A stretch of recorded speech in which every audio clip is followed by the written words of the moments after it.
Guys, deluded. Now, I've been wanting to make this vid for a while, and Martin Keown really triggered me to make this. He said Tunisia, they just sit. He said something about Tunisia, they're just sitting in, they don't want to press, they don't want to play, they're just remaining compact.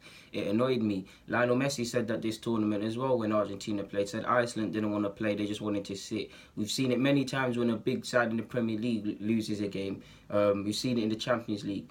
Again, I hate when teams remain rigid and compact, and it is frustrating when your team's trying to break them down. But what do you expect? It really annoys me when bigger nations or bigger players or bigger teams say, oh, as an excuse or whatever, oh, the other team, they didn't want to play football, they didn't come to play football. What do you expect? Do you think, okay, fair enough, Argentina, collectively the whole side's a bit unbalanced, but do you expect Iceland to go out there realistically in the build-up to a game?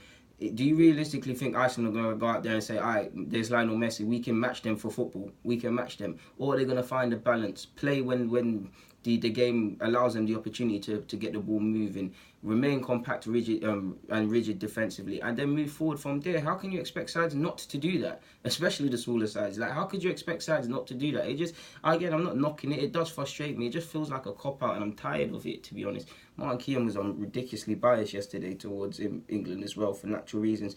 But it annoys me. Again, the play acting and time wasting, them two components of game management annoy me as well. But what do you expect these sides to do? Like, I'm sure Argentina would do the same thing if they were to play Germany again. And I'm sure England would do it if they go and play Spain. There's levels. Like, what do you expect these sides to do? They have to give themselves half a chance. Like, again, it annoys me, it frustrates me as well. But you can't just simply say, oh, they don't want to play. We know these sides, and it's proven a theme of the Premier League, of the World Cup, sorry. It's difficult to break down these sides, and you're seeing a lot of late goals. Improve how you break down sides. Like Pep Guardiola says, we don't pass to move the ball, we pass to move the opposition. So by that principle, go and do something about it. It really annoys me when people say things like this. Because what do you expect?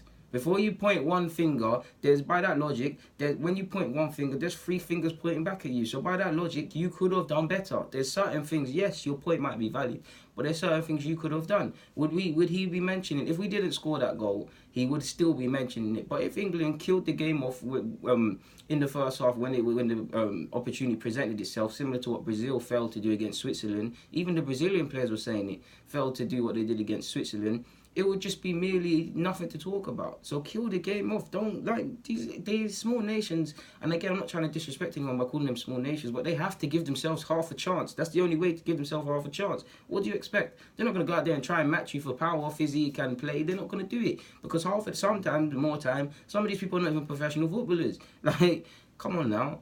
Guys, deluded, get in the comments, subscribe, and do the rest. It just really annoys me when people use this, man. I'm out.